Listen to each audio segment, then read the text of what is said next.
Good afternoon, everyone, and welcome to the special meeting of the Glendale City Council. And today is June 10th, 2025. May we have roll call, please? Councilmember Asadurian. Here. Brotman. Garpetian. Here. Kasakian. Here. Mayor Najarian. Here. May we have your report?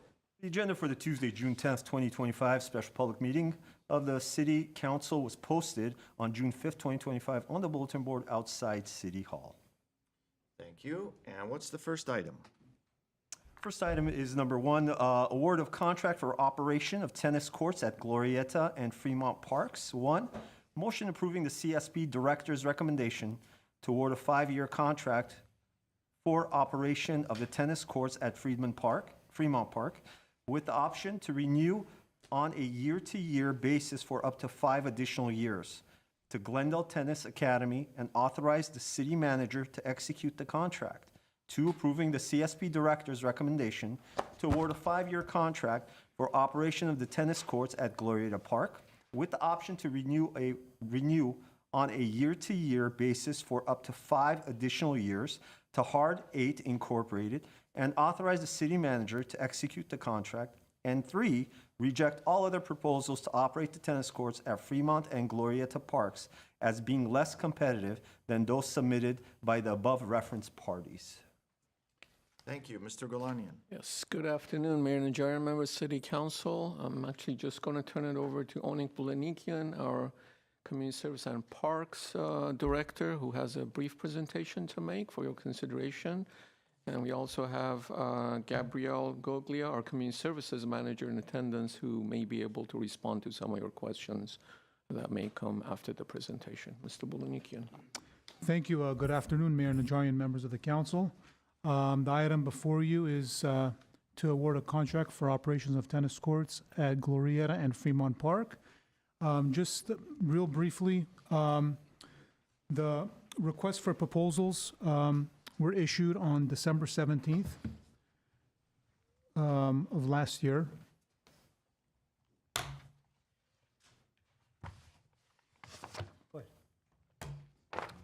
More time? Okay. Sorry about that. So December 17th of last year, we did take the RFP application to the Recreation and Community Services Commission on December 16th, and they gave direction to staff to issue the RFP on December 17th. The RFP was issued to seek qualified operators for Glorieta and Fremont tennis operations. The RFP had a minimum requirement of 3 years experience operating a public tennis concessionaire with a minimum of 2 courts, as well as a minimum of including programming of tennis courts, tennis court instruction, coordinating tournaments, and public open times. Whenever I mention public open times that's free, open to the public, at no charge. In regards to proposals, we received 17 proposals with 11 unique proposers, and 5 proposers met the minimum qualifications or were granted interviews. And we had 2 rounds of interviews. So we had our external panel. The external panel consisted of 3 outside municipal employees, the Assistant Director of Parks, Recreation, and Community Services for City of Burbank, the Deputy Director of City of Calabasas, Community Service and Parks, and a Recreation Superintendent for the City of Pasadena. All 3 of them had extensive experience in managing tennis concessionaire contracts at their municipality. The internal panel consisted of city employees, our Assistant Director of Community Service and Parks, Teresa Alexanian, our Community Services Manager, Gabriel Golia, and our Director of Library, Arts, and Culture, Lessa Pelayo Lozada.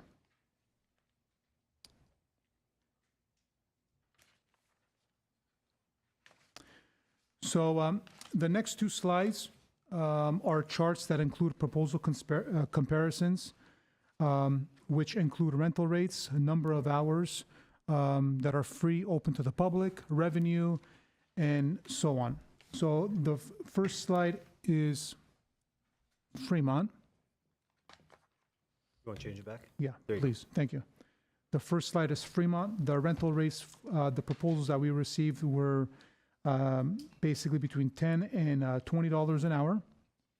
The number of open hours, free, open to the public, varied between 40 hours to 194 hours a week. And dedicated pickleball hours between 170 to 366 hours. Fremont, with the construction of the renovation of the new facility, we're having or including 4 lighted pickleball courts on one of our tennis courts. So we had asked the Fremont proposers to add some programming for dedicated pickleball hours. And then total 5-year anticipated revenue between $500,000 to $1,057,000. Please note that the total anticipated revenue was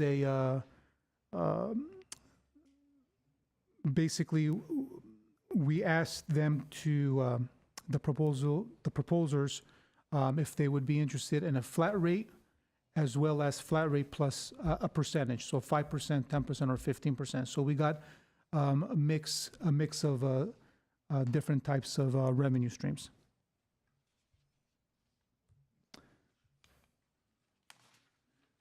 Glorieta, we have 3 proposals.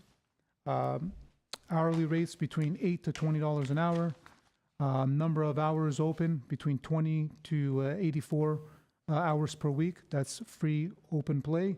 And our total 5-year anticipated revenue between $200,000 to $265,000. The rental rates, for the hourly rates, when I say we, city staff conducted a benchmark study on smaller cities such as Burbank, Pasadena, Anaheim, Huntington Beach, Riverside, and we put in the proposals, the RFPs, that those cities charge between $8 and $48 an hour, just to assist the proposers on what they would be proposing as part of their proposal. The evaluation criteria, there was 5 criteria, and the maximum points that a proposer would get was 85. So the first one was experience and qualifications. Both interview panels looked at previous operation and implementation of tennis and other similar programs, such as tournaments, classes, day camps, tennis schools. If they taught junior high tennis or high school tennis, experience operating a concession with a government or school setting, training and experience, and different awards that they have received throughout their operation of a concession, and evidence of performance through their concessions. The second criteria, a range of services, how many hours a week they would be open for the public, tennis instructions, private lessons, public lessons, group lessons, tennis reservations, if they would have the tennis courts available for reservation, pickleball reservations, and group activities. Third item is daily operational, range of services. I picked range of services. Daily operational plan is day of hours of operation. Leadership at site, if they're going to be staffing it, or if they're going to be managing it with another group. Support and capability of experience. And the most important on our end, one of the most important items is contingency plan for inclement weather. Since the tennis facilities are outdoor and we sometimes have inclement weather, will they still be able to pay the full amount if it rains, or will they request for a fee waiver? Another one is proposed payment to the city, fees to the public for their use, base fee to the city, and percentage of profit to the city. And the next item is advertising and marketing. Will they use social media? Will they use newspapers? Will they use flyers? How will they attract new customers? How will they retain existing customers? And what new or innovative programs would they bring to the concession, to the facility? So those are the 5 evaluation criteria that staff and the internal panel looked at. The interview scores, here are the interview scores for Fremont and Glorieta. So the external panel for Glorieta Tennis Academy scored them at 78, and then the next one was Hard 8, iTennis, and LA Tennis. The internal panel, after the external panel interviews, the internal panel invited the top three, and the top three for the internal panel was Glendale Tennis Academy, Hard 8, and iTennis. For Glorieta scores, we had Hard 8 as 1, and then LA Tennis as 2, and Vegan, who operates the Glorieta Tennis Concessional, 3 for the external panel. For the internal panel, we had Hard 8 as 1, Vegan as number 2, and LA Tennis as number 3.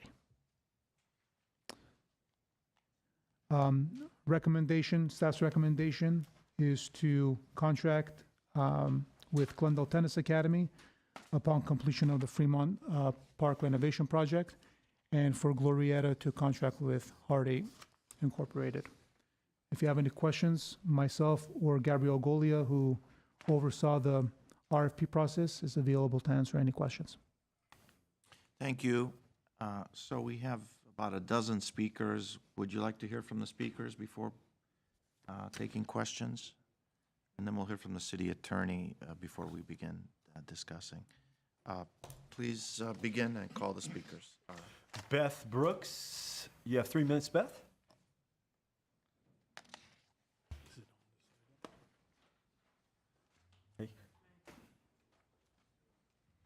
Hi. Yeah, I don't know much about this, but I see that there's a lot of public interest in this. So my question is, if there are some people here who are not happy with the choice you've made about which tennis group you should choose, isn't having a 5-year contract a little bit long?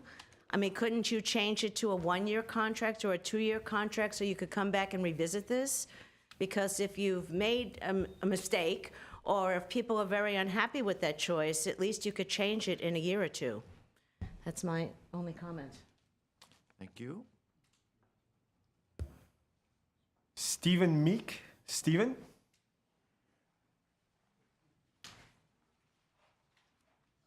Good afternoon. My name is Stephen Meek. I am an avid tennis player, and I was playing at Glorieta, or at Fremont until the renovation started, and have moved over to Glorieta Park, where I play with 2 separate seniors groups, and we go in there basically 3 to 4 times a week that I'm playing at the courts.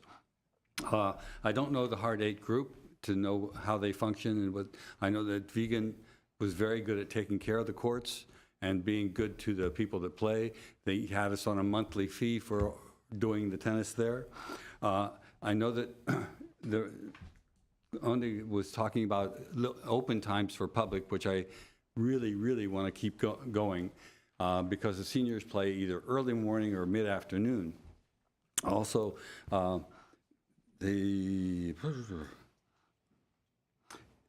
want to make sure that we keep the fees in a reasonable range for the seniors, because many of them are on a fixed income, and they won't, if it jumps too much, they won't be able to play.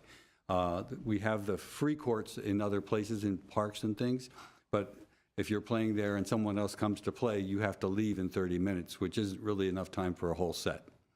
Thank you very much. Thank you. Gagik Rostomian. Gagik?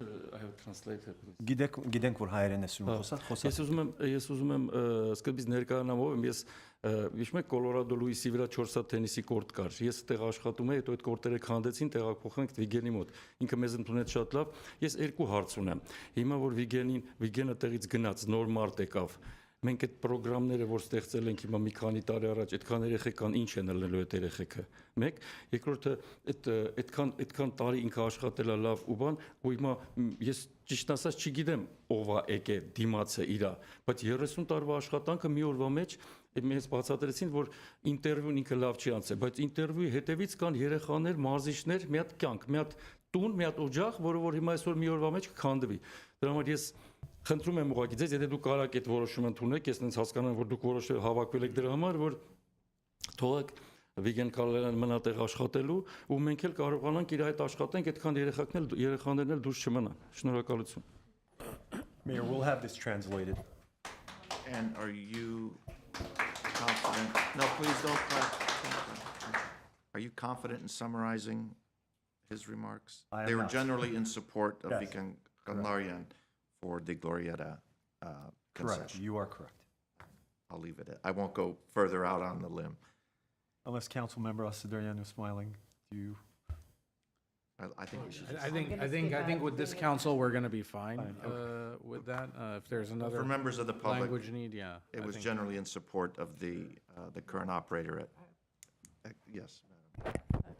I think it's not just about council, it does need to be translated. We have a city attorney and I agree. the I members of agree, the but I public, don't I know don't- where our translator is. Normally, we have that. If we scheduled a meeting in the afternoon, we should have been prepared for it. Mayor and council members, our translators are here at 6 PM. Next time, we'll have them here at an earlier time.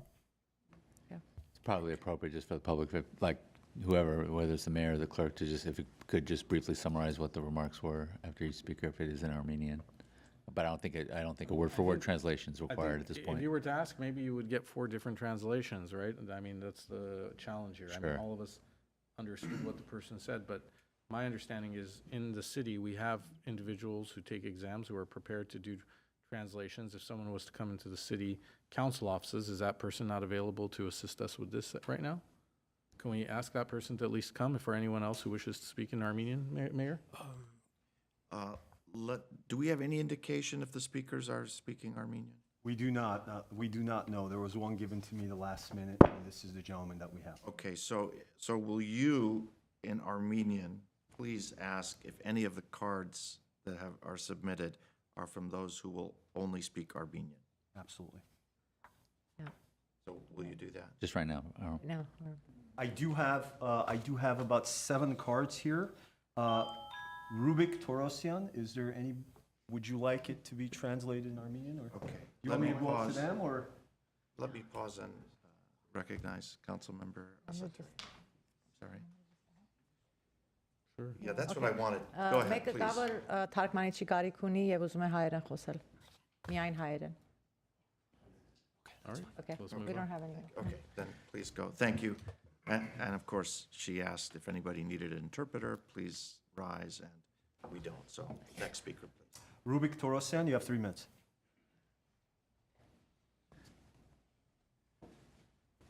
Good afternoon. I haven't been here for years, but the gentleman, what he was saying is more than just that he was in support of Mr. Vegan. What he was saying that Mr. Vegan is very reputable, caring human being that has done his best for decades, try to accommodate to a lot of our needs. Now, the rest you guys can translate. I lived in Glendale for 46 years. I was the newspaper boy in the 91208 zip code. I delivered the Glendale News Press, then the LA Times. I still live in the area. I've known Mr. Vegan through my father. All I can say about him as a human being, I don't know anything about the tennis academy. I don't know anything about the numbers that you guys put there, even though at times I think that I'm a decent businessman. But I just want to talk about his, the type of person he is. Reliable, hardworking, sportsman, caring. He's available for all of his students from different ages. My son has gone to him. My niece at times has gone to him. My father has gone to him. He's a dedicated human being, and I think we should recognize what he has done for decades in the city, for the city residents and others. Just take time into consideration, and I'm glad I saw majority of you here. Thank you. Clapping, please. It's not a tennis match. We're not cheering the points. They don't. Artak Harutyunyan, you have 3 minutes.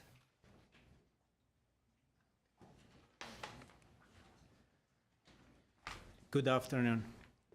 Dear committee members, my name is Artak, and I have had the privilege of working as a tennis coach at Glorieta Tennis Courts, side by side with Coach Vigen Kanlaryan, since 1998. For over 28 years, I have witnessed Coach Vigen's unwavering dedication to Glendale community. Under his leadership, the Glorieta tennis courts have become more than just a place to play tennis. They have become second home for many coaches, players, families, and tennis lovers for all ages and backgrounds. Coach Vigen has created a healthy, welcoming, and safe environment where everyone feels included. Parents trust him so deeply that they are comfortable leaving their children in his care, sometimes even when they are running late, knowing that their kids are in good hands. Over the years, I have seen generations of young athletes develop at Glorieta Tennis Center. Many have gone to compete in junior tournaments, represent their high schools, and earn spots on college teams at both the community college and university levels. One standout example is a Glendale resident who trained at Glorieta Tennis Center since he was 8 years old, went on to compete professionally, achieving a world ranking as high as number 157, and playing in major tournaments like Wimbledon and the US Open. But Coach Vigen has built more than a successful tennis program.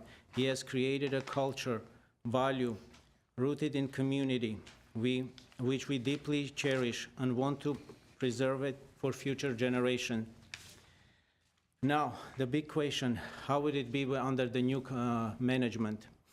With all due respect, cooperation with other coaches might not offer the same unity, structure, or shared purpose. Coach Vigen's leadership creates harmony among staff.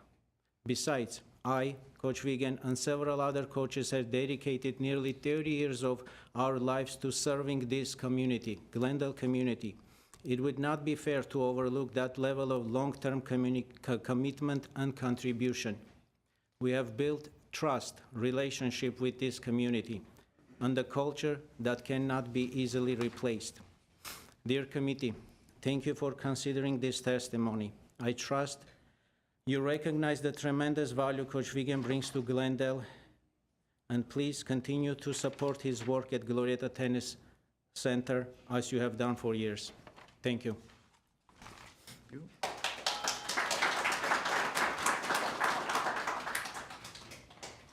I have Celine Khachiki.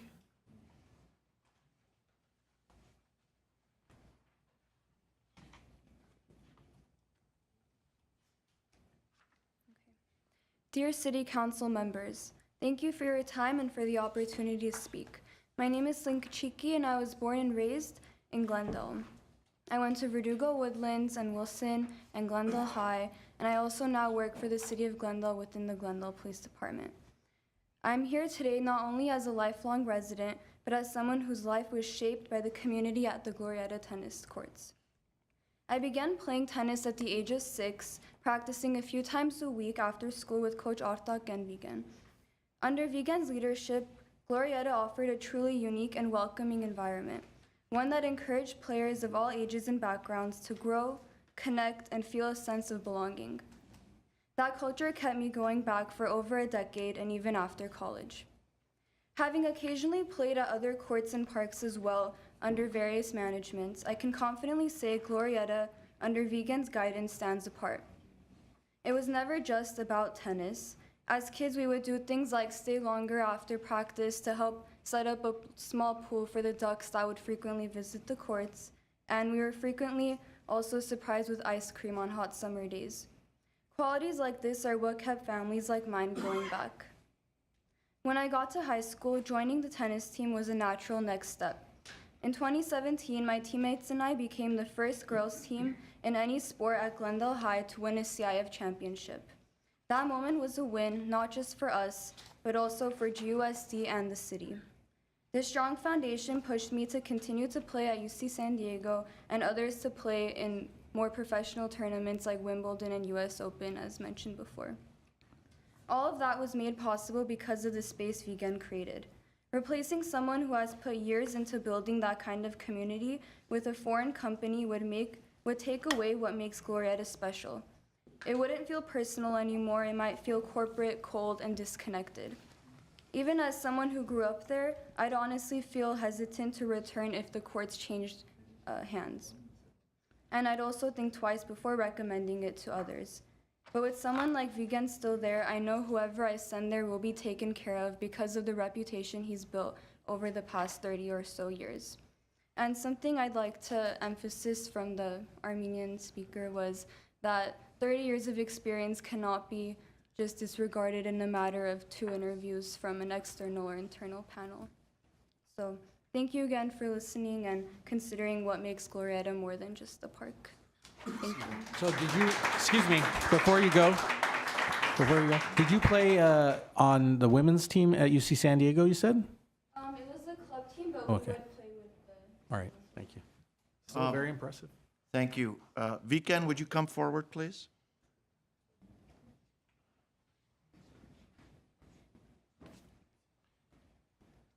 So because no one is listening to me, would you please ask your supporters not to clap after each speaker? Okay. Will Treat you this like please a ask? tennis match, right before the serve. Everyone has to be quiet. Okay. Please, all my supporters, don't clap. Thank you. Thank you. We'll see if you have better luck than I do.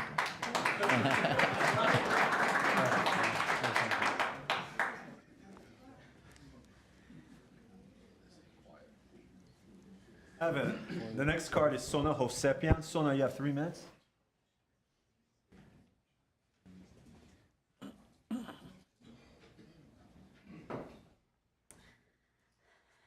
Dear council members, my name is Sona Hovsepian, and today I stand before you with a deep sense of gratitude and a heartfelt plea. I want to talk about a place that has been more than just a tennis center for me. It has been a home, a gathering place for generations. That place obviously is Glorieta Park Tennis Center. I've been coming to Glorieta since 1998. Over the years, it has become woven into the fabric of my life and the lives of countless others who couldn't be here today. It's where children first learned how to hold a tennis racket, where teenagers discovered the thrill of competition, and where adults found camaraderie and purpose. It's where grandparents watched their children play, where parents once trained as students and now bring their own children to learn from the same tennis coaches. It's a place that bridges generations, a living testament to community, continuity, and care. What makes Glorieta more special is also its close proximity to the park, just steps away from the tennis courts. This unique location allows families not only to practice and play tennis, but also to enjoy the park before or after their tennis sessions. Families come together to play, to celebrate birthdays, or simply relax in the open space, creating memories that go beyond just tennis. And at times it includes the tennis coaches. The courts and the park together foster an environment where active play, relaxation, and community spirit thrive side by side. Moreover, Glorieta hosts tennis camps that seamlessly utilize both the courts and the park, offering children opportunities to engage in a variety of activities that nourish their physical, social, and emotional growth. These camps help foster friendships, teamwork, and a love for tennis and the outdoors, enriching the lives of our young members in countless ways. We have many students from the tennis camps who are here with us today. Glorieta is not just a collection of courts. It's a vibrant, welcoming community, a safe haven where the elderly come to make friends, stay active, and nourish their well-being. It's a place that offers more than physical activity. It offers a sense of belonging. It's a place where laughter echoes, friendships blossom, and memories are made. And at the heart of this community is Coach Vigen Khanlarian and other dedicated tennis coaches who are here with us today. For years, Vigen has been more than a manager. He has been an integral part of this community spirit. His dedication, kindness, and unwavering commitment have created a safe, welcoming environment where everyone feels at home. Thank you. Time is up. Your time is up. Thank you. Thank you. Next speaker, please. Next speaker. I mean, you guys want to play or what here? Please don't, I mean, you're being disrespectful to the mayor, to the council. We're listening very closely to what you're saying. Please don't clap after each speaker. Okay, I mean, it's not that big a deal. I don't want to hammer this down, but please, show some respect. Next speaker, please. Christine Salcida. Christine?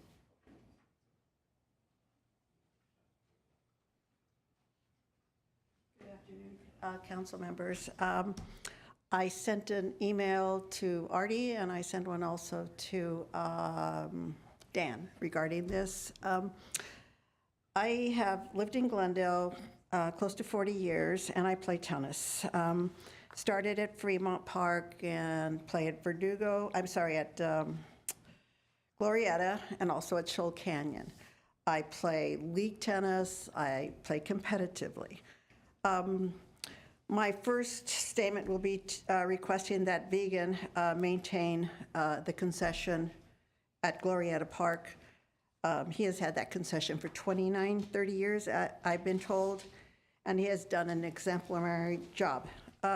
Glorietta has been extremely well-maintained, and it's a part of the community. He treats everybody as if they're family, and if you go there on a weekend or during the week, you'll know what I mean. So I feel that he's also a resident of our neighborhood. Why would we give it to somebody who doesn't even live here? Maybe because the city might get more money, a little bit more money. Aren't we about being a community in Glendale? The second thing is about Fremont Park, and I would request that another concession, that it doesn't go to, who's that other one that has Shoal Canyon? I don't feel Shoal Canyon has been properly maintained. Their fees are high. The court fees were $20. Now they were $12. Now they're $20. The high fees sort of eliminate opportunities for low-income families to join and play tennis. And tennis is a high-income sport. Let's face it. What about teaching the little kids to play so they can compete? I'm also concerned that I had a concern last week. I had a USTA match. There were 2 league matches going on at the same time, and there was a reservation on the same court. The 2 teams were trying to figure out who's getting the court. I talked to one of the Shoal people. They said they'd been calling, nobody was picking up. So there's nobody available to answer questions or figure out a situation where you've double booked a court for a USTA match.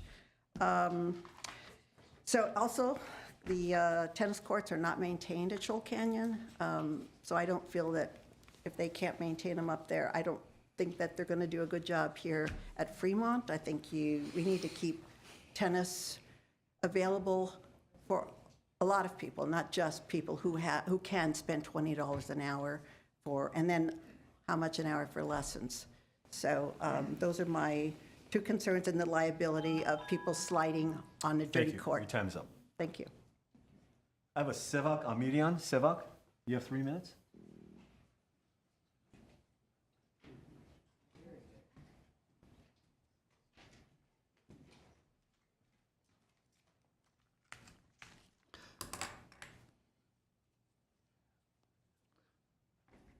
Go ahead. All right, awesome. Good afternoon, council members. My name is Sevak Amirian. I've lived in Glendale over 30 years. I'm here to speak on behalf of Coach Vigan, who has impacted 3 generations of my family.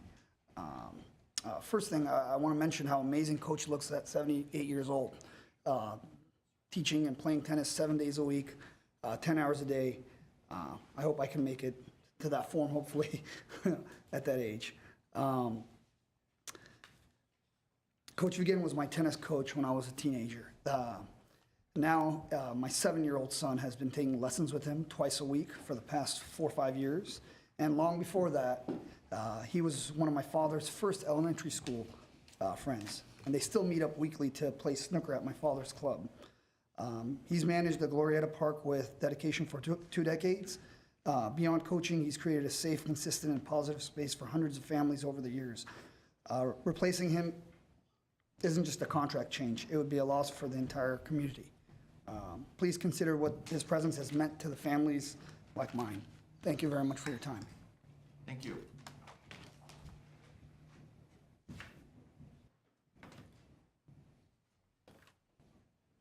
Next person is Sophia Pashayan. Sophia? There's two names on this card, actually. There's a Kanarik Kadersian, too, on this card. Are you guys together? You guys get 3 minutes.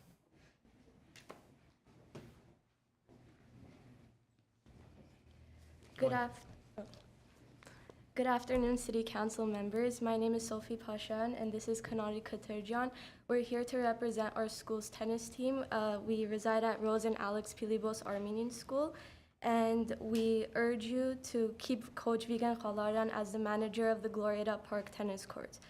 I've been playing tennis since the age of 6, but I didn't feel like a real player until I stepped onto the Glorieta courts and began training with Coach Vigan. He brought out a confidence and discipline in me that changed the way I approach the sport and myself. His influence has extended beyond tennis. He helped shape who I am.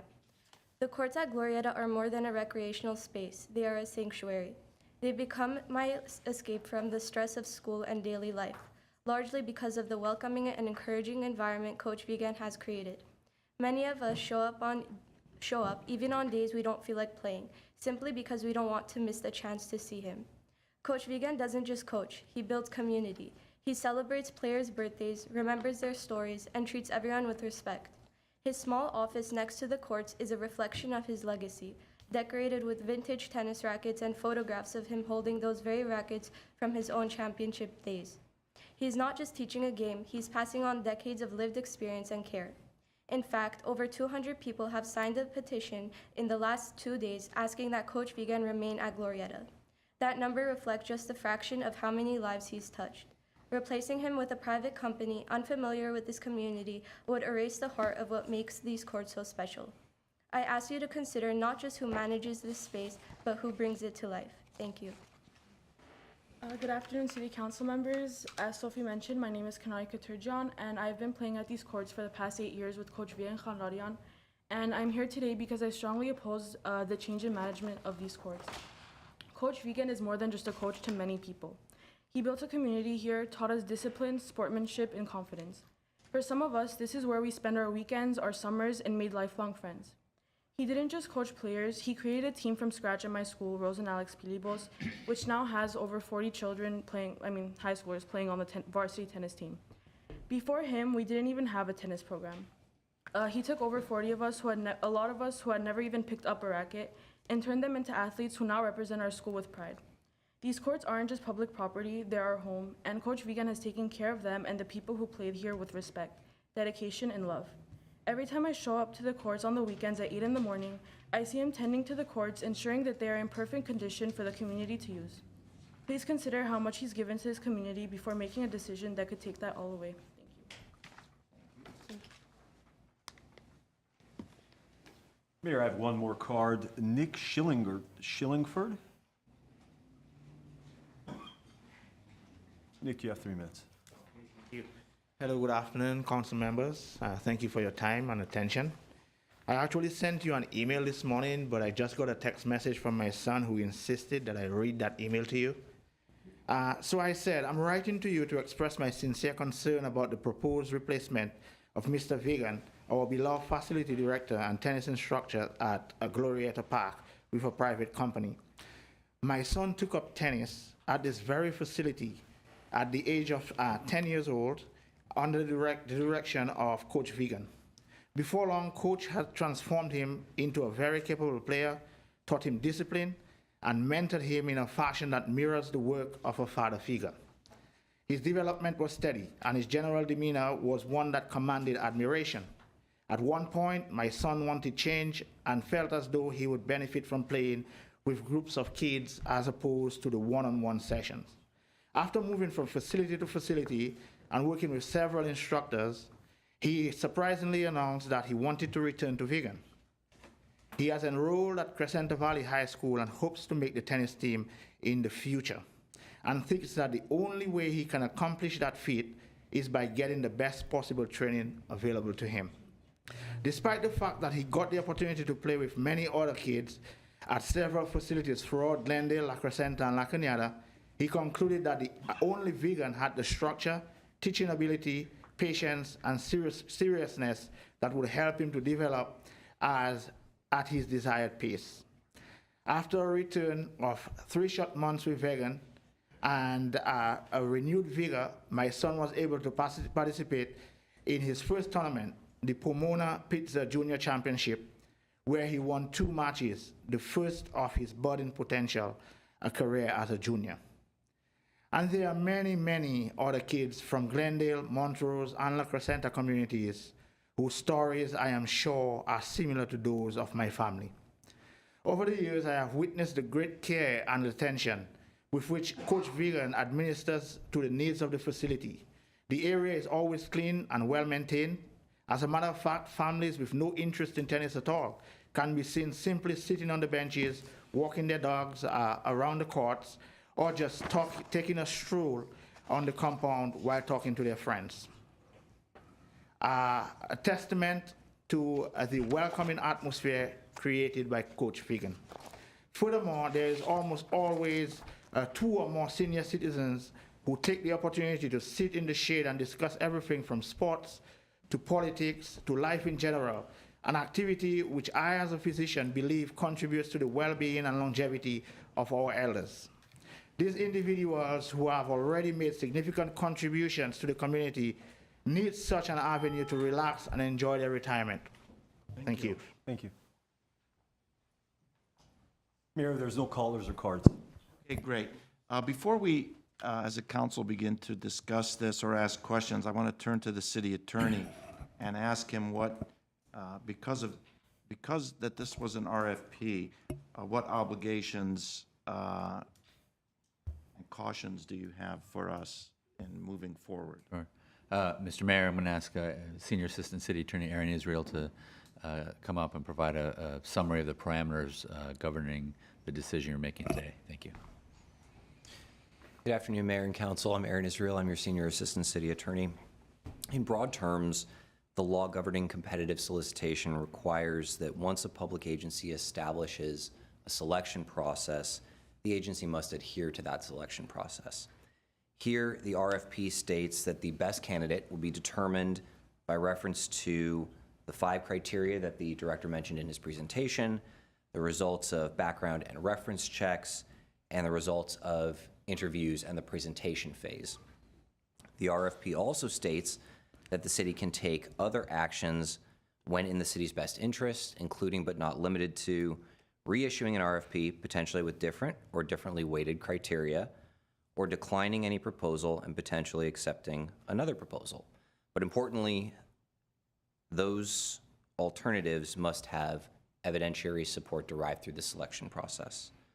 The law would not allow, for instance, the city to continue to consider an award based on criteria that was not stated in the RFP. So we're looking at the 5 criteria that the director mentioned.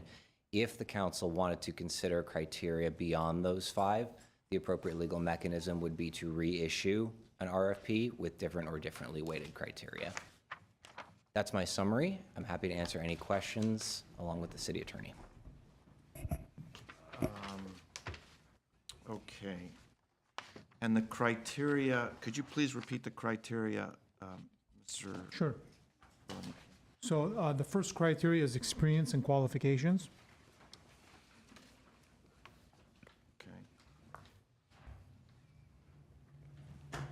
Range of services, daily operational plan, proposed payment to the city, and the last one is advertising and marketing.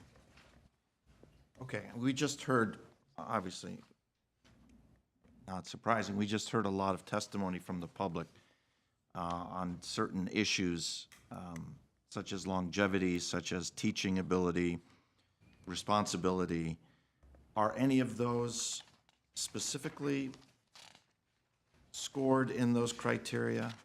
I mean, and other things, we heard a lot of things, but these are things that, that are in my mind. Onik, which slide would you like? Yeah, how are those, That would be part of experience and qualifications, so previous operation and implementation of tennis and other similar programs, the longevity piece. Range of services, tennis instruction, private lessons, public lessons. I know he's got summer day camp programs, tennis programs, private instruction, as well as teaching high school tennis. Daily operation, which is hours of operation daily, how many hours he will be open to the public at no cost, how many hours available for rentals, how many hours available for class instruction, as well as private instruction, and as well as instruction for other tennis pros to come in and teach. Did council give you those points? No, these points, You developed them internally? we developed them internally. Later, we approved. Did we later approve them?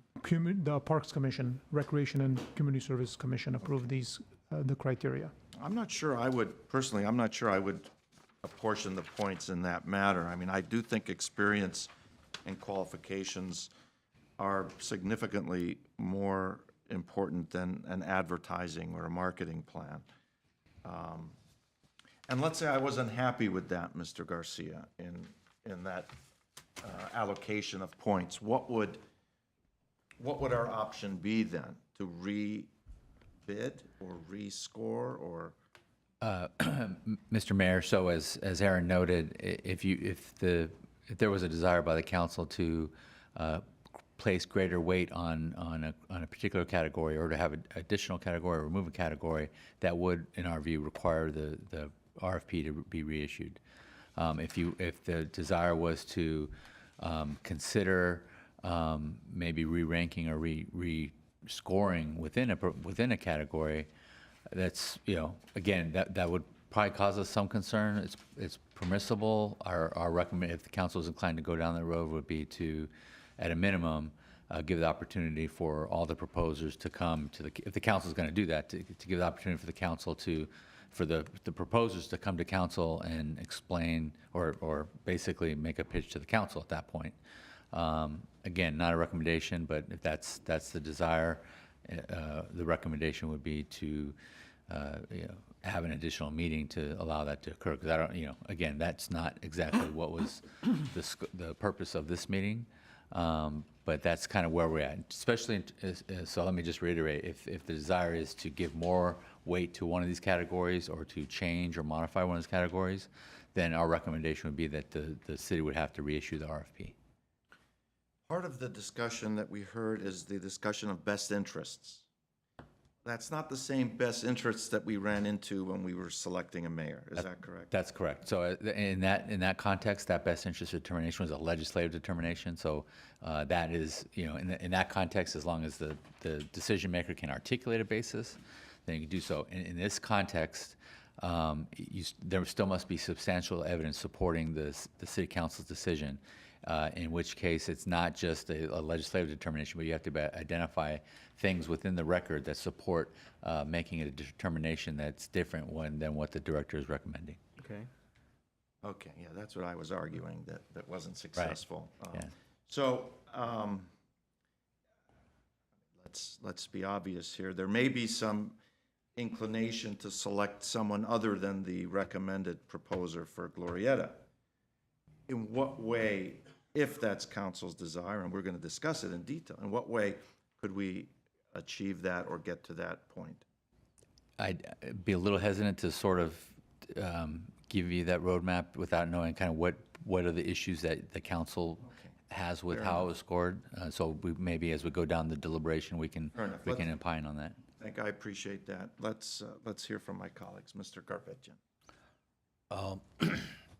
Page 5, I'm looking at this point system: experience, proposed payment, range of services, daily operations. It's like 20, 40, 50, 60, 70, 85 points.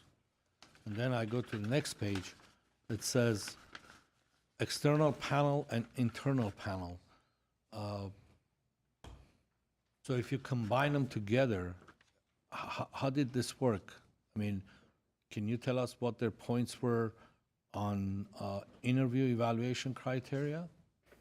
Because based on experience, because some people don't interview well, let me put it that way. But they have a great track record, they have a great experience, they sit in a room in front of 5 people, sometimes they panic, it happens to all of us.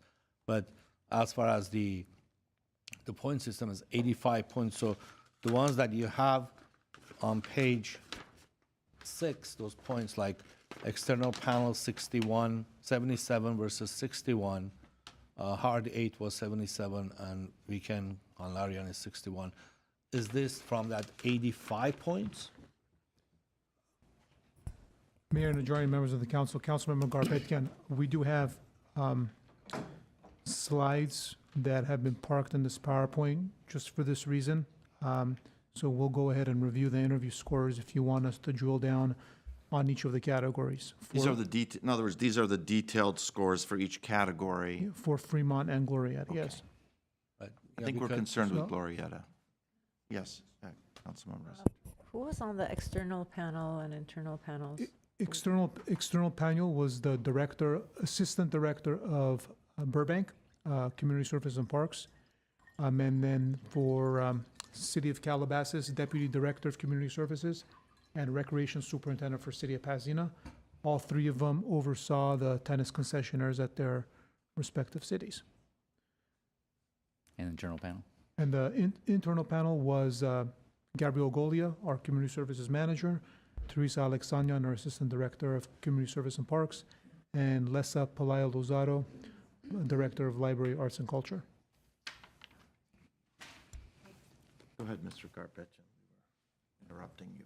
No, I just wanted to know how this point system works, because we don't have these other slides Yep. in our packet. Would you like so- us to, I'll move forward to the Glorieta one. Yeah, and one question before we move there. Was part of the criteria of the RFP for the applicants to have 3 years of experience of running tennis courts in one of our facilities? Tennis concessionaire, not course, tennis concessionaire, a full concessionaire Concessionaire. at anywhere, not only in City of Glendale. So it can be a country club, it can be another recreation and park district, it can be a Glendale Unified School or LAUSD school, any tennis operation, running any tennis operation. And this other applicant, Hard 8, where was their I 3 year believe of experience of running a full concessionaire? it was at a country club at Director of Tennis at Lake Area Country Club. And then they also had 5 years' experience running public courts for Rim of the World Recreation and Park District. Rim of the World? Rim of the World Recreation Park District. Probably Lake Arrowhead area. Lake Arrowhead area, up in that area. So no experience. They haven't been in our area basically. They currently teach contract classes for us at Nibley and Montrose Park. And I believe the owner of Hard 8 is a La Crescenta Montrose resident. Right. Okay. That's all I have at this time, Adam. So, yeah, so I have a couple of questions. I mean, I would say that those, although certainly provides them with tennis experience for Hard 8, I don't think is quite the same as running a concession operation. And it doesn't seem as though there's, being in charge of tennis operations doesn't necessarily mean that they know the financials of running it. I'm looking at one of the slides, I think it was on page 4 of the presentation. Based on this, in terms of rental rates, the current concessionaire, Mr. Khanlarian, provides the lowest rate of all 3. Is that correct? Yes. Okay. Number of open hours, which is something I think we want for the public who wants to be able to play, is offered the most by Mr. Khanlarian as well, correct? Yes. Okay, and the total 5-year anticipated revenue, although it's not the highest, it's certainly higher than the one that was awarded the recommendation. I won't say awarded the contract because we'll decide that. Is that correct? Yes. Okay, so using those criteria, if those were to be the priorities, Mr. Garcia, what is the challenge or what is the concern in regards to us deciding that, for me to make a motion that we provide the concession contract to Mr. Khanlarian? Councilman Kasakian, so with respect to those criteria, I think they are part of the criteria by which, and Mr. Belinikian can maybe provide some context, but they're not the overall criteria that by which the RFP is intended to be judged. Sure. These criteria, and so that's if you are, the concern we'd have is if you were to award it to Mr. Khanlarian as based on the criteria that are on that slide, it would be at the detriment of the other criteria, and certainly a claim could be Sure. made that the criteria that are in the RFP are not being followed. But the criteria, so the staff report, or what you're saying, forces us to take everything in totality. Whereas for me, when we're looking at advertising and marketing, that, on the scores that are listed here, Hard 8 has nearly doubled up on and tripled up on the scores that Mr. Khanlarian has received. The question to me would be, why would someone even need marketing and advertising if it's very clear that they've been operating for 30 years? The courts are at capacity. Certainly, there's not a need for more. I mean, you can't just create hours, and we can't create more tennis courts. So marketing and advertising for what? I'm sorry to kind of sound, puzzled and perhaps more quizzical, but I mean, you're telling us we can't do this because of X, Y, Z. I'm looking at these scores and I'm scratching at my head and I'm wondering why that was even given as high of a weight as it should have. Now, if our courts were struggling, or if you were to tell me someone comes in and doubles up on the revenue offered, and it's because we haven't been advertising, the courts, I would say, okay, let's consider it. But I think that it's pretty, common sense to say that we want the courts to be used, we want our residents to be able to pay a competitive market rate, which is being offered, and to have someone who has experience running it. And I don't know what the issues are and the concerns. I can sense that there's some consternation and discomfort from that side, but I would suggest, and I think it makes sense, to just continue with Mr. Khanlarian just based on the criteria that I think is most important. Unless someone tells me from Parks that advertising and marketing is what this city's tennis courts need more than what the players on them. Well, I think at a minimum, we should maybe hear from Parks as far as why those criteria were included, because they're certainly important part of the process, even if there's disagreement by the council currently. It's certainly something that can be modified, but I know we had a valid reason for including those in the RFP. It's probably appropriate to hear from staff on that. I'll have Gabriel Golia, who oversaw the RFP process, come up and explain. Mayor Nadarian, members of the council, I'm Gabrielle Golia, Community Services Manager. The criteria for advertising and marketing was to be able to evaluate from all of the proposers how they would recruit new people into not just the existing programs, but possibly new programs as well. And Mr. Khanlarian certainly has been running a very successful program, and nobody is debating that.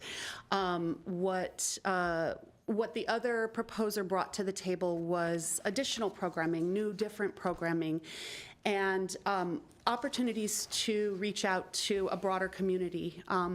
Some of the ideas that were brought in with it included social media, which Mr. Khanlarian doesn't have, a website, which we don't have.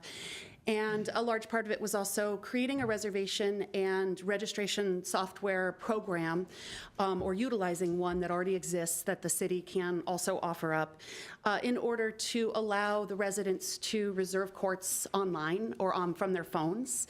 And so those were some of the areas that were not as strong coming from Mr. Khanlarian as from the other proposers. Okay. Question? Councilmember Asa. And you had these discussions with him, and he's not willing to meet the city? Certainly all proposers during the interviews were willing to try it. During the interview process, the weighting of those scores came from the proposers' actual proposals, what they brought to the table and recommended that they would do. So while he didn't fail that section by any stretch, he was ranked lower because he was tentative about changing from a cash-only operation that is how he's always run. So changing over to taking credit cards and using social media and doing everything with an app online or with a website. There was some hesitation from it. So he certainly did not fail that section. It was just a lower scoring on that section than other proposers. Thank you. Can I just, I have a question specifically, if you may. For Mr. Mr. Khanlarian, please. Please. Thank you very much for letting me talk. Wait for the No, I have a question. Yes, please. So one of the points that was made was about you only using a cash-only system. Are you open to also having a system that integrates with the city's system? Of course. For payment? Yes, of course. We plan for that. I asked Ms. Gabriel do you have an app we can use it? She said, yes. Then we're going to use it when I got the contract. Then I'm going to use that app for reservation system. We have only 4 courts. We don't need to advertising, because if we have advertising to 4 courts, if bring 200 people over there, how can I manage them? There is only 4 courts, and I have a couple of coaches. We can arrange for just minimum people over there. So we don't have 8 courts. I was just interested to hear whether or not you would be willing to integrate with a central Definitely. system that kind of works for everybody. Thank you. I think one of the comments that I had made during this, thank you, during the briefing was, whether it was for advertisement purposes or whatnot. Funny enough, I went on so for those that use MindBody, which is one of the apps that's like very common for folks for any exercise or whatnot. I use it for looking for Pilates classes or whatnot. I went to look to see what other tennis groups were advertising on there. It seemed like other cities were doing that. One of my recommendations to staff was instead of looking at just advertisement from the companies, was looking at a system that integrates, for example, with the MindBody app. So you're naturally getting into a bigger pool of folks that can see here are some tennis activities that are happening in the city of Glendale. I think there is weight to be given to how much the courts are being utilized today. While it may, on all the other items, I'm the person that I'm like, oh, we should put something out on social media, and all those things can also be done in coordination with City Hall, right? Like how we're amplifying the things that are in our city and in our tennis courts. So especially the courts being used, I don't see how that would rank so high, especially if he's willing to also integrate into our central system, so. Ask a question. We're not taking questions from the audience. From. No, but they had their hands up, but I Okay. recognize you, Right, yes. thank you. So currently, we have a system that any of these concessionaires can use, like Hard 8 is going to use the city's app or services that we have for not advertising, for accounting, for reservation. We have a system in place right now, right? Mayor Najarian, members of the council, we do have a program, a database program that we use for the community services and parks reservations and registrations. We have priced out a module and we have a demo of it scheduled for next week. It's very quick to add it on should that be the direction that we choose to go. Hard 8 did bring to us a registration reservation software program that they recommended they would use in their proposal itself, but they also said that they would be willing to use ours. Glendale Tennis Academy asked to use ours, so no matter which of the vendors that are selected, it would be available to add on as a module to our existing software program. And it's easier for us as well, because as far as tracking the, all the programs and everything else, our system would be much easier for us, for them to use our system, whoever is the concessionaire, for us to be able to track it and, make sure everything is in order. Yes, we certainly would have a much easier time auditing the activities and the revenue and the reservations that take place if it is using the software program we already use. So in that case, I was just doing a quick calculation. The point difference on category 5, which is advertising and marketing, is about 13 points between, as I said, between interviews. It happened to me as well. You go to an interview room, you freeze. There's 13-point difference between Mr. Hanlarian and Hard 8 External. And also on the experience side, I don't know this other group. They may be very well experienced. I'm not questioning that. But they're not even from this county. I mean, most of their experience were in other counties and other areas. And I'm sure that they're doing a good job on teaching for the city. They have private classes or what have you. But I think that being this close when there's a 30 years of history in one side, and all these people being here is a testament to their dedication, because we do this for a reason. It's a service that it's not for the money. The tennis courts are not there. It's not money generating services for the city. It's more for the community. We're providing a service for the community, and we want someone that is, there for the community. And I think the reason I'm mentioning this is even the category 1, the Hard 8 scored very high, and I don't. When you compare the two, doing the same job, I don't see it. That's not that I question the staff or anything like that. It's just on the surface when you look at it, it doesn't look right to me. So. Okay, well, we need to decide how we can address the issues that were raised.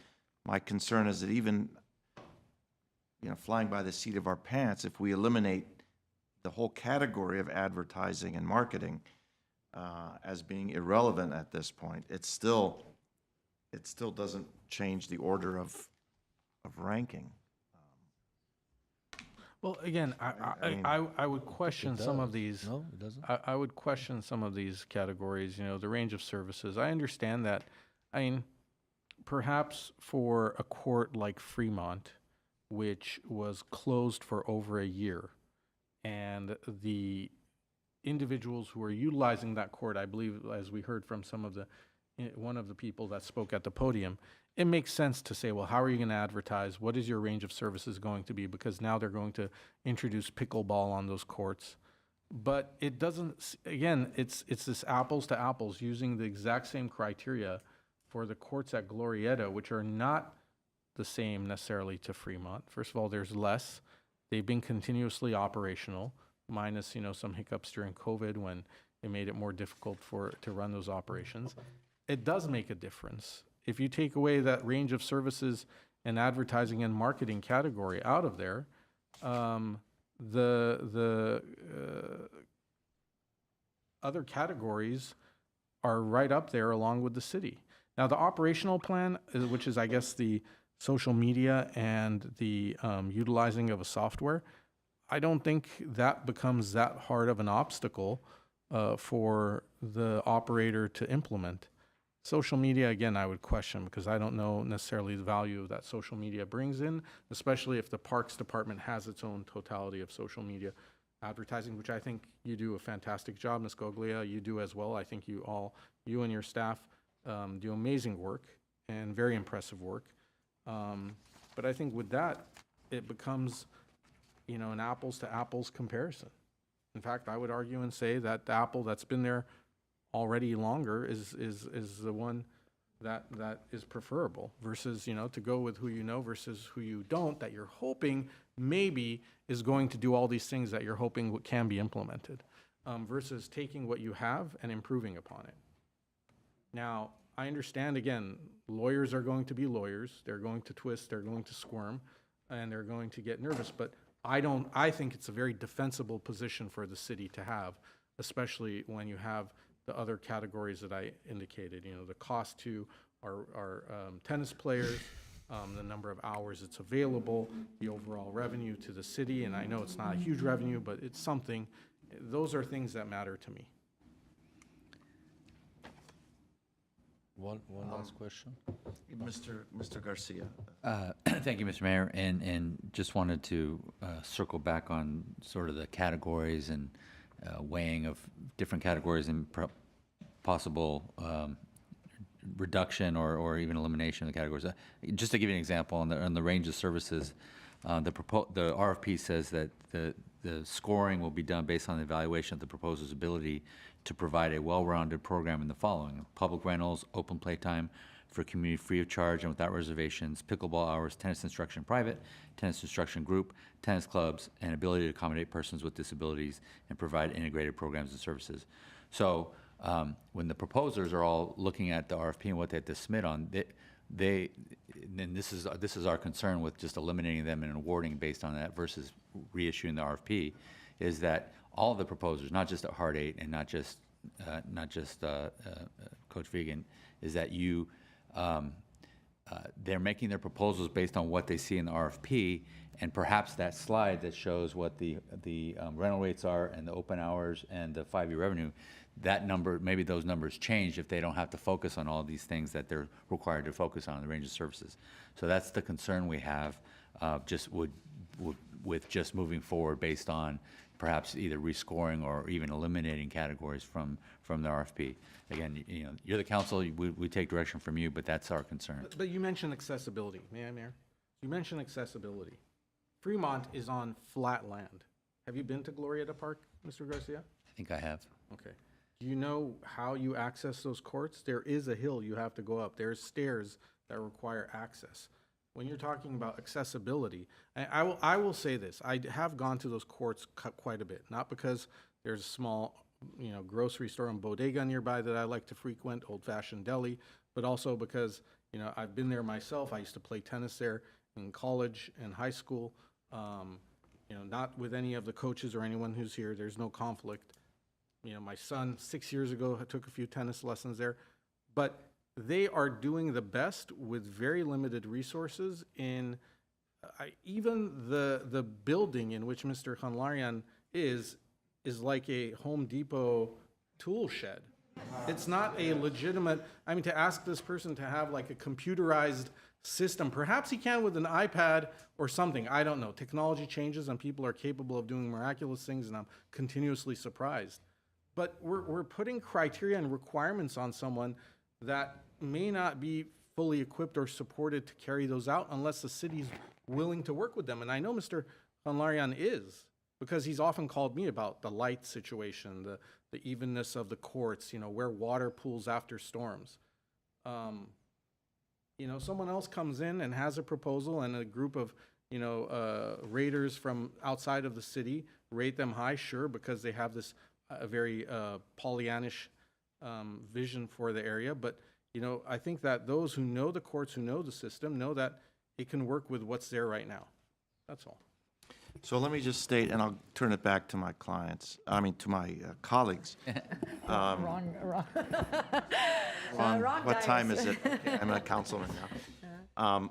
So what I'm hearing is that we're not happy with the weights that are given. We're not happy with the categories that are put forth. I think the best thing we can do is reject the RFP, send it back, have it re-prepared with the categories and criteria that we have just enunciated, and score them and weight them appropriately, and then do it over. I think perhaps legally, fairly, that's the best way to do it. But I'm going to turn it back to you guys, to Mr. Garpetjan. Thank you. I have a question from staff as far as range of services. I know you mentioned the services that was, you know, put into the RFP, but I think the services that is being provided is what the community is asking for, what the community wanted or needed. I mean, he developed a program to serve the immediate community of Glendale. I mean, I can come from even La Crescenta and or Burbank, or come up with this elaborated fancy programs that may not work. So the programs that we have, even in Fremont, the ones that we had, or in Shoal Canyon, I'm sure that coach has developed a different program that, you know, caters to Shoal Canyon tennis courts. I think we need to, and they scored the lowest on the program, a range of services basically that they provide. And they're packed, they have seniors, they have schools, they have all ages. I don't know what other programs can be provided there that it's not there currently. And I think that's one of the, and if you consider that, Cat 2 and Cat 5, it would just flip the numbers because they scored the lowest on external panel interview. Same thing with the internal panel interview as far as the range of services. And I don't know what is there that they're not providing, because obviously this many people being here at 3 o'clock, on Tuesday, it's again, it's a testament to the service that their people are happy. So, Councilmember Asaturian. I think this item is in front of us to make the determination. I don't want to go back to a new RFP. I have served on enough panels prior to my time on the council to also know that one point here and there and how subjective some of these numbers can be while going through the process can shift things around. And I think when you're looking at the difference between the numbers of just even like Cat 1, 18.67 versus 1733. If I was on that panel, I would have probably given a much higher score to Larian just on that, which would have, again, flipped the numbers. While it is not part of the RFP process, there is something about uplifting our own within our community, and I've talked about that time and again, that if anyone, whether it is a business, whether it's a community group or organization, how we help our own that are based in Glendale to not only gain continuous experience, for them to grow and succeed in other areas. There's nothing that makes me more proud than to see our very own organizations and businesses flourish in the space that they're in.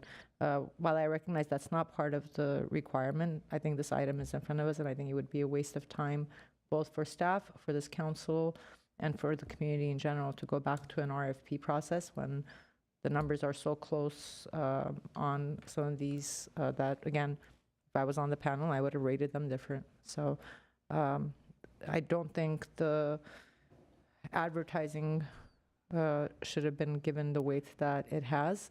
And I would actually say that if you are looking at an advertising and marketing plan, just the fact that Mr. Khanlarian is from this community, marketing and advertising isn't just social media, it's also how connected you are to a community. And sometimes word of mouth is much more than any social media post that'll ever get you there. So I'll leave it at that.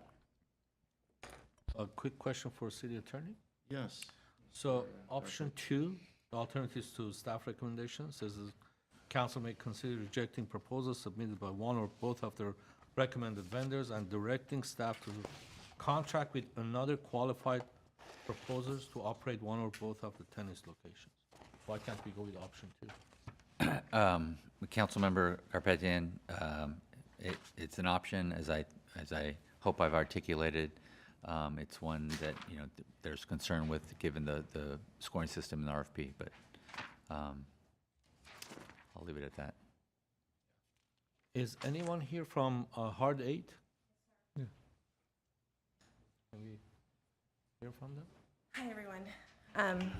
Hard 8 feels a little intimidating, but my name's Jessica Pratt, and my kids are in GUSD school systems here in City of Glendale. I've been teaching as Fit Fun Tennis in the community at Montrose Park and Nibley Park for the past 3 years. We run programming from ages 5 all the way through adults. We provide equipment to all those who need it. We have been a substantial program within the community here and have built a really great following with the community and wonderful word of mouth with our kids and with our adults. I grew up in public parks. I'm a product of the public park court system. We did not come from a country club background. I spent some years at the country club and quickly realized that that was not for me and I needed to get back to my roots. Being able to have access to the tennis courts provided me with a chance to get out of a really sticky situation in East Hollywood. And I was able to put myself through college. I played at Texas A&M. I got a scholarship, played #1 singles and doubles there, and then played professional tennis afterwards before coming back to LA to start programming and community tennis for the youth and for the adults in the area. And so I know that says Heart 8 Inc., and it looks like a big bad corporation, but I am a person who runs a successful community program. I have a staff of 6 instructors who all believe that tennis is for everyone. This is their second jobs. They do it because they love to do it. It's not how they put food on the table, but they do it because they love teaching tennis. And that's my #1 criteria when I'm hiring is how do you feel about the game of tennis? How do you feel about spreading the word? How do you feel about getting other people involved in this great game? Because it has been so inclusive for so many years. It's been so exclusive for so many years. We have to bring the inclusivity back. And I think that's incredibly important. I love what I do, and I think that it's admirable that everyone is here on behalf of Vegan. I think it's a fantastic job he's done so far. I think one of the biggest things and one of the biggest questions that I got asked throughout the whole process is how do we open that up to even more? How do we get even more to come out and enjoy the safe space of a park, whether they're playing soccer, whether they're playing baseball? This location is fantastic for that reason. And one of the biggest things I proposed is let's get other contract instructors to partner and have a kids' day and have stations of soccer, of baseball, of tennis. It doesn't matter if they sign up for tennis, but they've got to sign up for something. So that is what I want to do. I want to give people a safe space to enjoy their community surroundings. Thank you. Okay. Is council ready to make a motion? I'm ready to make a motion for Glorieta Park, the alternative 2. Which is?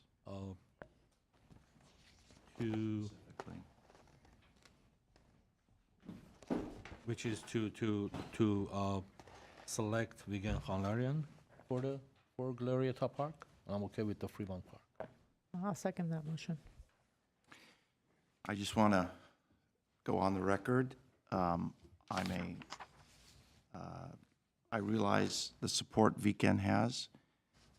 It's not about VCAN. It's about following the RFP laws. It's about arbitrarily doing our scoring on the fly, eliminating categories, adding categories that are not included in the RFP. I don't believe it's fair to any of the other proposers. I stood up against the Burbank Airport Commission 2 months ago on this issue. They're currently in litigation. I'm not saying that any of the other proposers are going to litigate, but I think if you want to be fair, we send this back, redo the RFP, but I can't support what we're doing now on the fly, creating new categories, being a local guy, eliminating categories, advertising, range of services, daily operation plan, and saying that that scores enough for VCAN. But that being said, there's been a motion. There's been a second. We are not eliminating any of the categories. But what I'm saying is there are options, alternatives to staff recommendation, and I'm choosing alternative 2. I'm not eliminating any of this, and the decision is based on all the discussions that we had here. It's not that I'm throwing everything out from the RFP. There are 3 options, and I'm choosing one of the options. And the issue I have with going through a renewed process is that everyone kind of put their best foot forward, and I appreciate that Hard 8 came to this meeting as well. But to go and put this out again to an RFP, and everyone has seen what everyone else has to say, you know, who knows how new entrants into this process are going to engage in the process to try and undercut the people who had applied initially. I mean, my concerns are legitimate concerns, right? They're questions that are legitimate. I'm not arbitrarily bringing these issues up. We are the council that understands this city. We understand the residents. I have some familiarity with the game of tennis and how they're used. I didn't even address the issue that was brought up by, listen, if we want to talk about tennis, we can talk about tennis for a long time. Councilmember Asatryan knows this as well because she remembers when the courts by the library were eliminated by this council that was here at that time saying we were going to restore those courts, and to this day they were not restored anywhere in this community. You know, it's, again, it's not about, you know, Hard 8. It's not necessarily about VCAN or LA Tennis Internal or anyone else that has applied or any of the other folks. I think that we are making a sound decision. I will support the motion that was made, and that's all I have to say about it. Anything you have to say, Mr. Garcia? I hate to play city attorney here, but I really see violation of certain rules here. Rather than addressing it that way, I believe we've made our opinion on the matter pretty clear. The recommendation would be, as you suggested, to go back and reissue the RFP with revising the categories. I think we've already put that on the record. I just did want to just clarify, though, that the motion includes for Fremont Park, the staff recommended. Yes, that was included. Yeah. Councilmember Asatryan. I did state in my comments that while I noted the local element and all of that, that wasn't part of my decision-making process. I spoke to specifically the categories that are in front of us when I was making the case. And I recognize that it's become very serious and heated in this room, so I'm going to close it off with something that hopefully makes things a little light. When I did play tennis, it took about three months for the coach to realize that, like, I was awful at it, and then he got upset at me one day, which forced me to switch my hand out of anger, and then he learned that I was a lefty versus a righty, and I had not disclosed that to him, and so that's where my journey ended with tennis. But I don't think that we're adding anything that's not in front of us, with all due respect, but and I don't want to waste additional time going back for an RFP for the second one, so. I had already seconded the motion. I just needed to clarify, given additional comments that were made, that's all. Mr. Garcia. Yeah, thank you. Mr. Mayor, the item also includes a third motion to reject all other proposals, so if the maker of the motion could just friendly amendment to modify the motion. I'll make that amendment. Thank you. Roll call, please. Councilmember Asatryan, Yes. Brotman, Garpetian, Yes. Kasakian, Yes. Mayor Najarian. Abstain. Thank you, everyone. You can clap now if you'd like.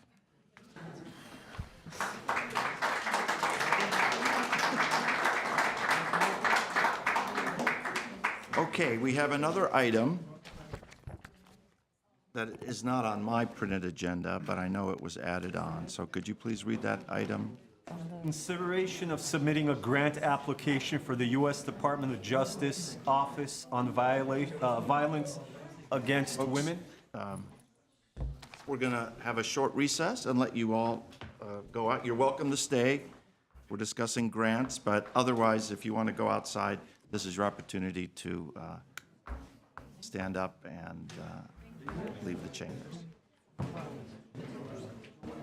We just recess? Yeah, let's recess for 2-3 minutes. We lost quorum, so we have to.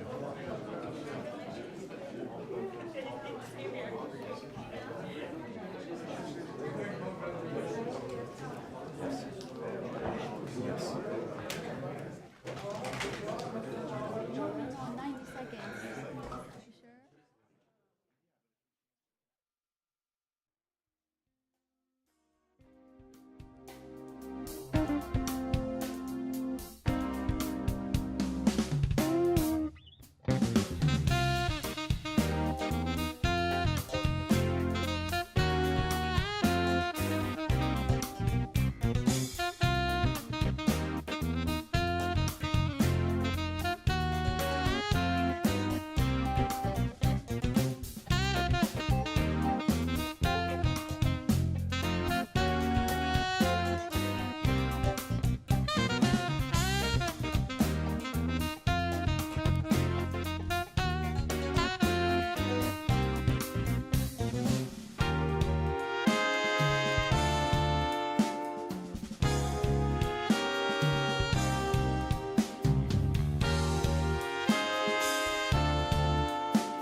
From a short recess, back to the special meeting, and we have another item. Mr. Clerk, would you please read that?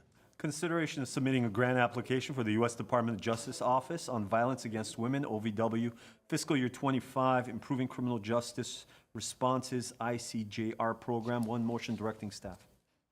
Thank you, Mr. Gulanian.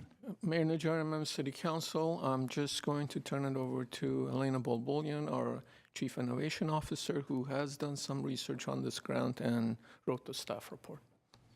Good afternoon, Mayor Najarian and members of the City Council. Today we are asking for your authorization to submit a grant application to the U.S. Department of Justice, the Office on Violence Against Women, for their fiscal year 2025 Improving Criminal Justice Responses program. This grant offers up to $500,000 for up to 3 years with no local match, which means no impact to the city's general fund. If approved, the city will be applying in partnership with the YWCA of Glendale and Pasadena, our qualified victim services provider. And we will also work collaboratively with the police department and other city and community organizations. The goal of this grant is to improve how we respond to domestic violence, dating violence, sexual assault, and stalking.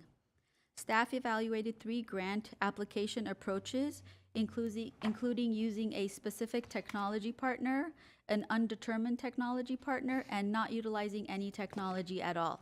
After evaluating those 3 options, staff recommends option 2, which is the tech agnostic approach, which is not defining who the tech partner is at time of submittal of the application. This allows us to select the technology partner later through the city's procurement process.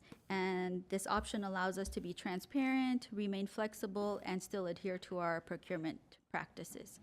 That's a brief summary of the grant application, and I can answer any questions. We also have members of the IT department here that can answer technical questions should they come up. Thank you. Okay, we do have thank you for that. We do have questions, but we do have a speaker, which we'll recognize, whom we'll recognize first. Beth Brooks.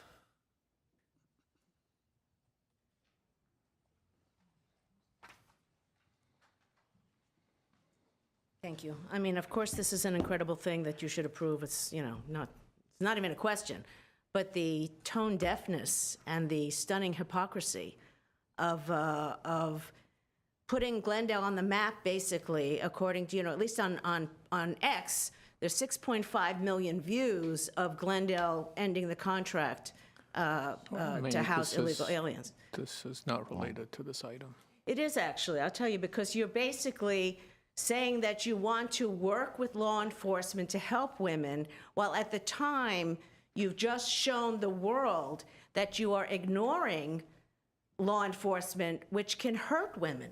Because you have, if you're not just, I'm not talking about just holding people, and that's not it. You put Glendale on the map as a sanctuary city. Basically, that's what you did.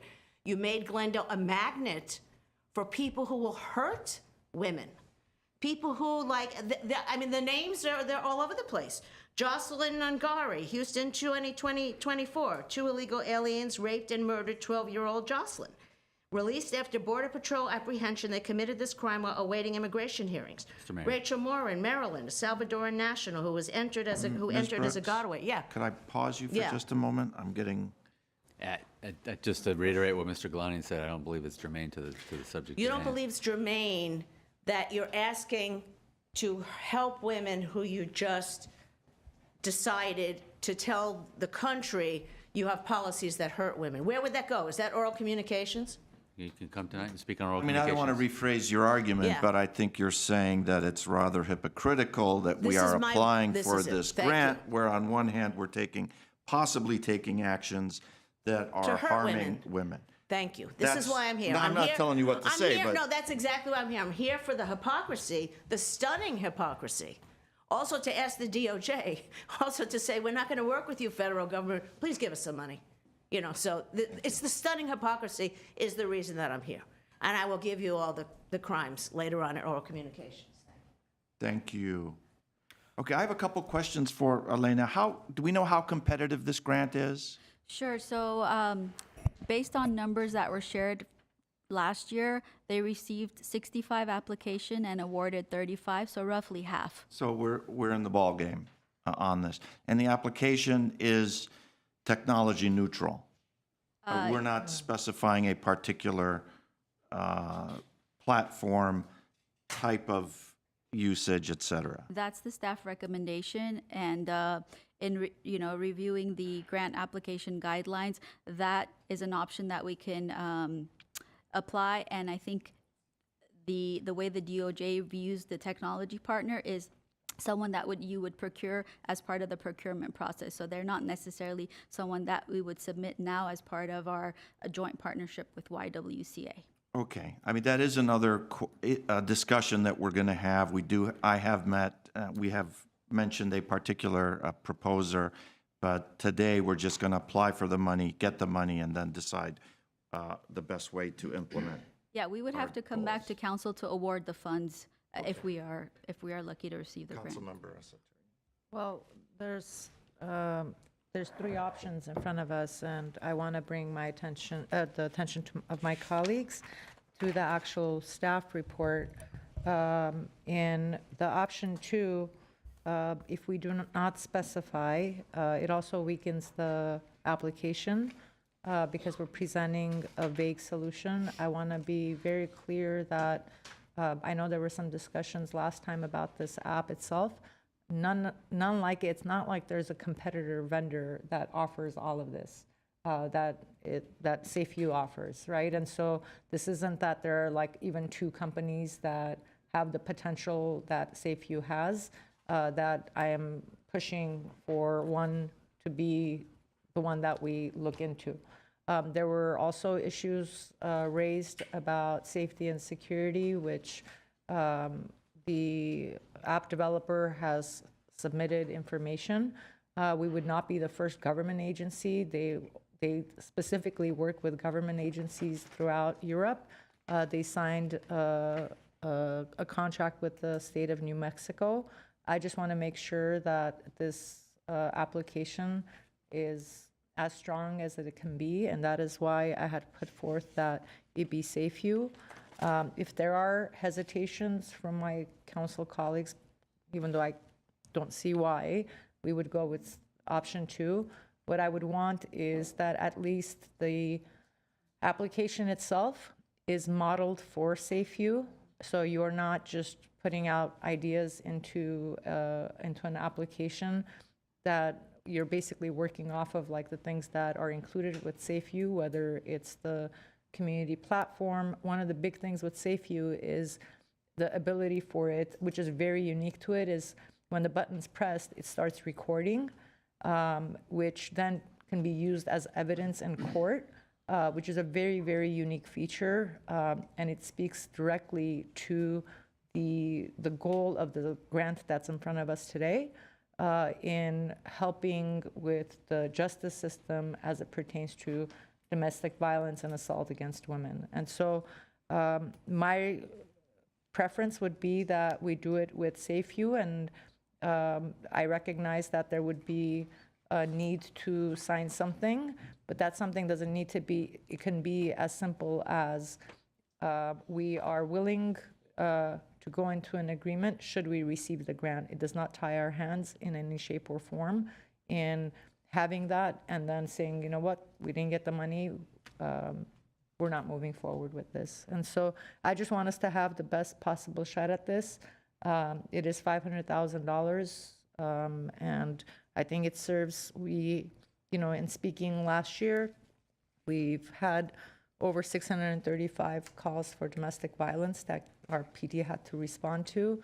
And once again, I think one of the very important parts of this platform is our ability to also gauge how people are using this platform, but they're not reporting it to PD, which allows for us to make better policy decisions and programming in this space.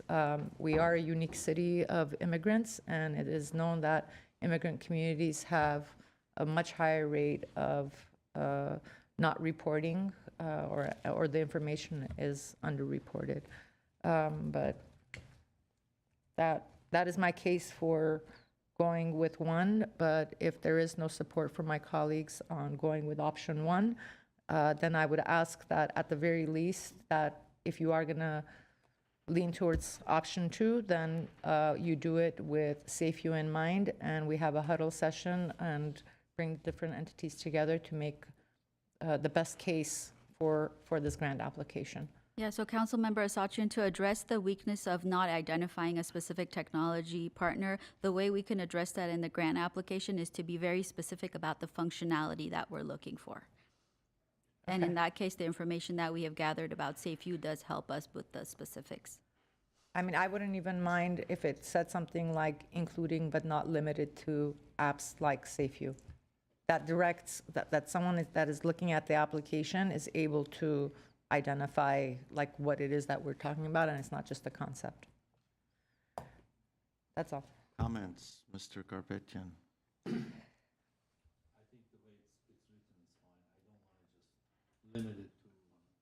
I'm sorry. I think the way it's written, option two is fine. It gives SafeU and many other apps that I'm sure they're out there. I don't know. We haven't done the research yet. If you're lucky not to get the grant at that time, SafeU may be the best candidate and they will get the grant.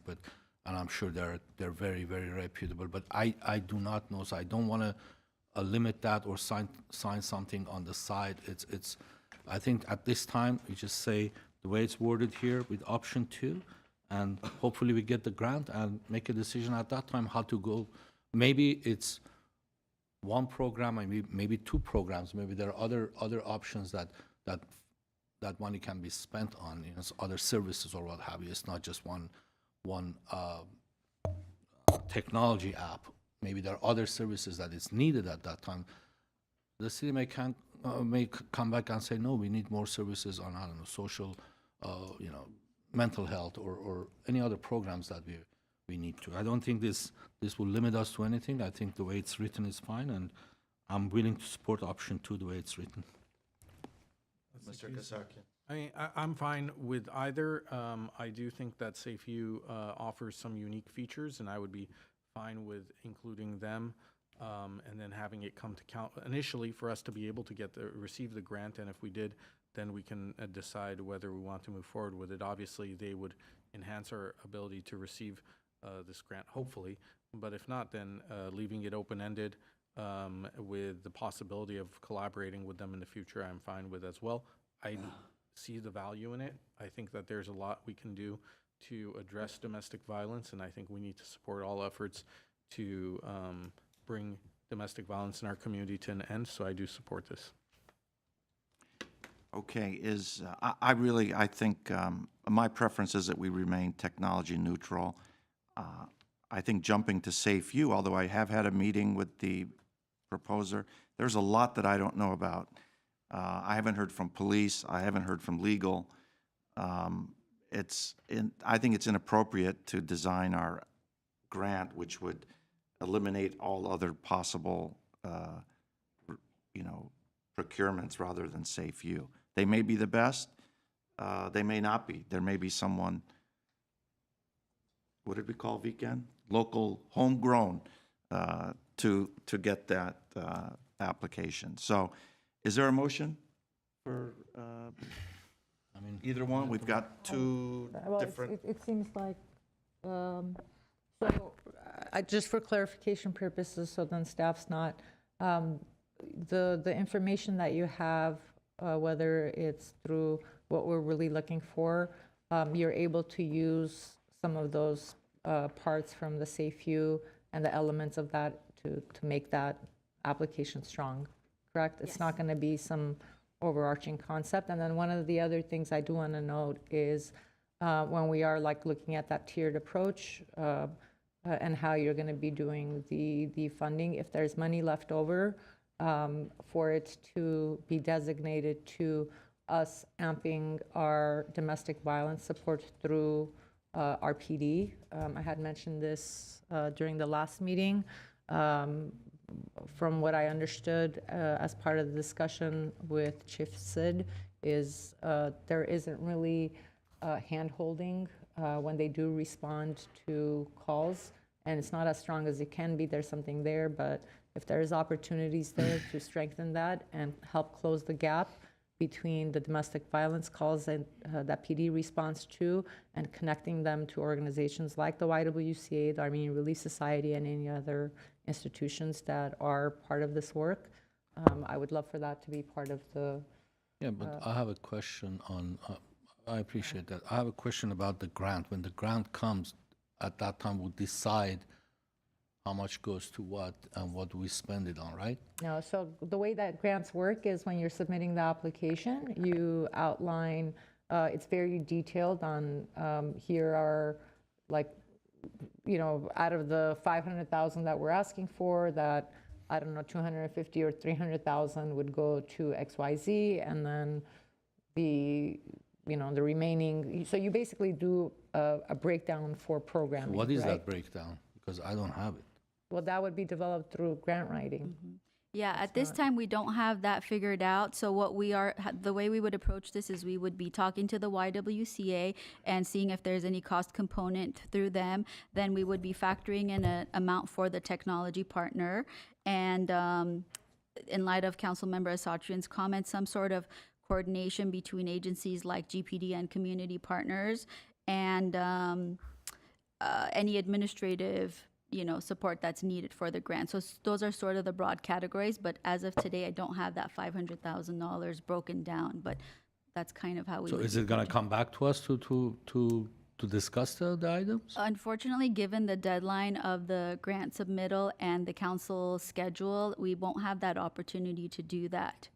We don't go into those details, Mr. Garpetian. The staff writes those grants. I want to ask the Mr. City Manager to, how does this work? I mean, you basically staff decides that $500,000 will go towards, I don't know, an technology solution at one point, or they decide maybe 10% goes here, 50% goes there, 20% different services, because $500,000 for 3 years is a lot of money for single source, contract, basically. Councilmember Garpetian, the 500,000 is the entire amount of the grant that we're eligible to apply for. So there'll be a technology component that, not knowing the exact details of how much it costs, whatever that application is, we just make an estimate of so much for the technology component, so much for other activities within this grant fund that are eligible to be paid for. At this point, it'll just be an estimate. What I can assure you, Councilmember Garpetian, is that $500,000 will not be allocated to technology. That's the lump sum, and it's spread over 3 years. And so again, staffing costs have to go into that, the technology costs have to go into that, any other additional community partners that sign on, and there's a cost component. So all of it will not be dedicated to technology. I know that we had ARS here last time, and we had YWCA last time here, which are really worthy organizations to receive some of the grant, but there may be another organization that has a program or what have you that serves the same purpose, and then at that time we can say, oh no, we can't give you any of the funding because it was allocated for 1 or 2 items that was in the grant proposal, basically. So when you guys, I don't know who writes the grant. I don't think we are any of us is writing the grant, or they're sitting up here, but I think when you write the grant, you have to be cognizant of the fact that this funds can be used for many different things, if you will. Will you be informed on that when you do formulate the final application before final submission can that be done? Can that be submitted to council? Distributed? Just for what Mr. Garpetian's talking about, how the different categories and the estimated funding that would go to police or to DV programs or to... Right. Mayor Najarian, we can certainly share that information with data with council as for your information, but we cannot take direction unless we bring it back to a council meeting. So the categories, and I'm not certain what the categories are, and to Councilmember Garpetian's point, are they flexible if we allocated an estimated amount to the technology component, and then when we get the grant, and the technology component is less than what we estimated or greater, can we shift the funding components around within that $500,000 total amount? So based on my experience with past grants, you would have to contact the Department of Justice and essentially plead your case and explain it, and then they would have to approve a revised budget at that point. So one other option that came to mind is perhaps we can submit a grant application that has two options. I'm not sure if this is going to fly with DOJ, but maybe one that has a technology component, and then another option that has more of the service providers. I think the grant has to have both options in Well, if I may, there are other needs for Mr. Garpetian, I recognize, I mean, I would be the first one to say there are so many needs. When grants are put out, they are very specific on what they're looking for in order for you to actually get the grant. This grant specifically speaks to different points, one of the main ones being technology. So whatever they break down, I mean, the way that I've written grants, and I know that staff, when they're writing grants, you look at very, very detailed on like what case can you make in order for you to get that funding. So while I may want 1,000,001 things, you look for the keywords when you're applying for the grant. So one of the keywords and key components of this is technology with PD, with the mindset of the justice system and getting justice for women in domestic violence or assault situations. So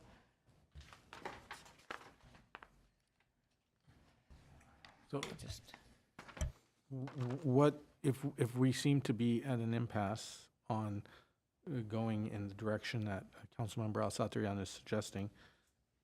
Councilmember, are you fine with us moving ahead with the general approach, even though it may at least to get this moving forward? my whole point when I brought this up was to have a discussion about specifically SafeU and using technologies like SafeU.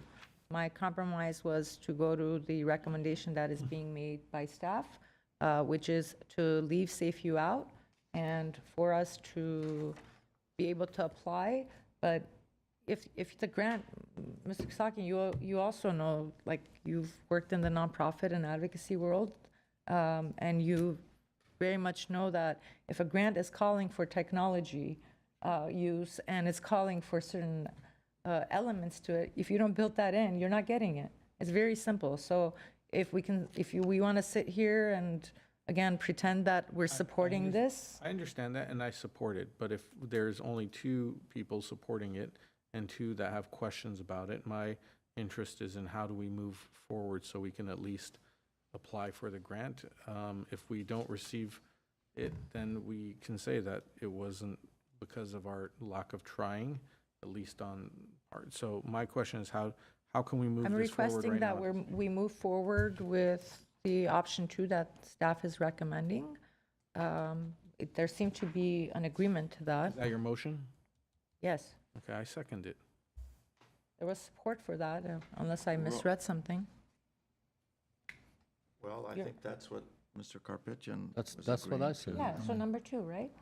Yeah, but Yeah. I don't want to have a side agreement at this time. There's and no side agreement at That's this what you time. mentioned at that time. You No, I said to said- have a side agreement with them if happens, then I That was just for wanted to, That was for option 1, Mr. Garpetian. So if we're going with option 2, that would not happen. no, it was for option 2, but okay, Well, we if have you go. Option 2 on the table. There Okay. was a motion.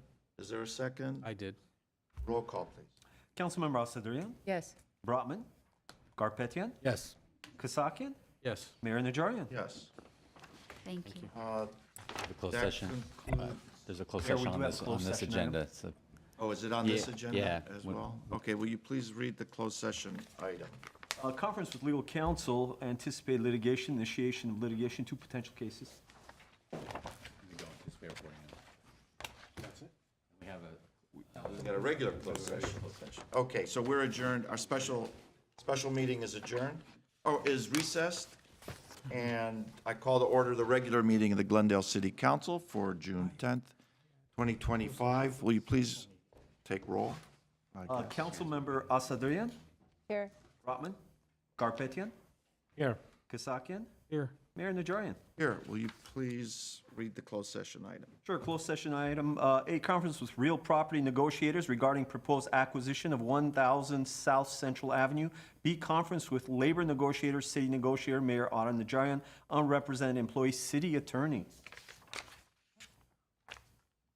And you anticipate reporting out? We do not. We will recess the closed session. Thank you.